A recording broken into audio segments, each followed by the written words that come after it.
it is said that the grass is always greener on the other side of the fence. And I believe this is true, especially when I hear President Obama often talk about Korean education system as a benchmark of success. Well, I can tell you that in the rigid structure and highly competitive nature of the Korean school system, also known as pressure cooker, not everyone can do well in that environment. While many people responded in different ways about our education system, my response to the high pressure environments was making bows with pieces of wood found near my apartment building. Why bows? I'm not quite sure. Perhaps, in the face of constant pressure, my caveman instinct of survival has connected with the bows. If you think about it, bow has really helped drive human survival since prehistoric times. The area within 3 kilometers of my home used to be a mulberry forest during Joseon Dynasty, where silkworms were fed with mulberry leaves. In order to raise the historical awareness of this fact, the government has planted mulberry trees. The seeds from these trees also have spread by birds here and there nearby the soundproof walls of the city expressway that has been built around 1988 Olympics. The area near these walls, where nobody bothers to pay attention to, had been left free from major intervention, and this is where I first found my treasures. As I fell deeper into bow making, I began to search far and beyond my neighborhood. When I went on school field trips, family vacations, or simply on my way home from extracurricular classes, I wandered around wooded areas and gathered tree branches with a tool that I sneaked inside my school bag. And they would be something like saws, knives, sickles, and axes that I covered up with a piece of towel. I would bring the branches home, riding buses and subways, barely holding them in my hands.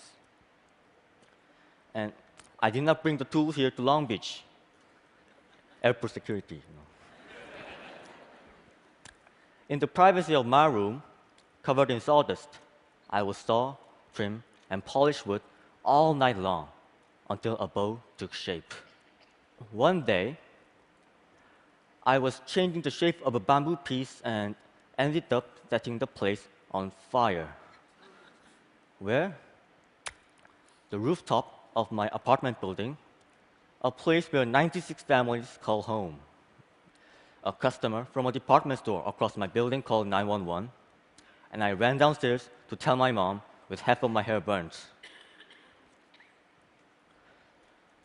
I want to take this opportunity to tell my mom in the audience today,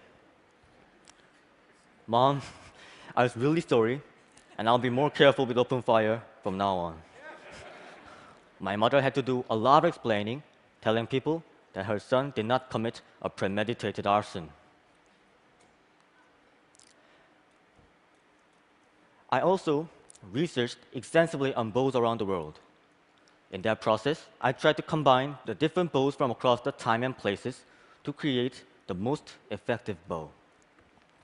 I also worked with many different types of wood, such as maple, yew, and mulberry, and did many shooting experiments in the wooded area near Urban Expressway that I mentioned before. The most effective bow for me would be like this. 1. Recurved tips can maximize the springiness when you draw and shoot the arrow. 2. Belly withdrawn inward for higher draw weights, which means more power. 3. Sinew used in the outer layer of the limb for maximum tension storage. And 4. Horn used to store energy in compression. After fixing, breaking, redesigning, mending, bending, and amending, my ideal bow began to take shape. And when it was finally done, it looked like this. I was so proud of myself for inventing a perfect bow on my own. This is a picture of Korean traditional bows taken from a museum, and see how my bow resembles them. Thanks to my ancestors for robbing me my invention.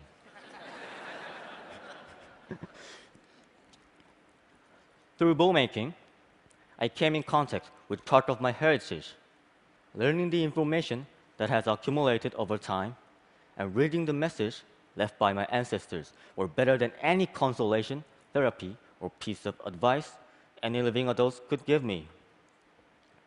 You see, I searched far and wide, but never bothered to look close and near. From this realization, I began to take interest in Korean history, which had never inspired me before. In the end, the grass is often greener on my side of the fence, although we don't realize it. Now, I'm going to show you how my bow works. And let's see how this one works. This is a bamboo bow with 45-pound draw weights.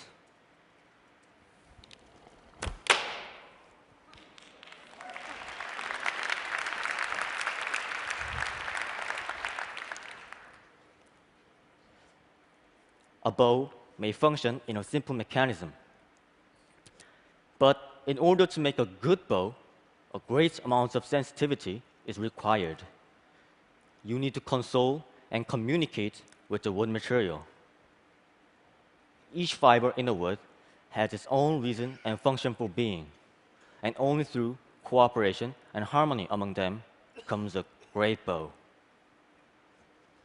I may be an art student with unconventional interests, but I hope I am making a contribution by sharing my story with all of you. My ideal world is a place where no one is left behind, where everyone is needed exactly where they are, like the fibers and the tendons in a bow. A place where the strong is flexible and the vulnerable is resilient.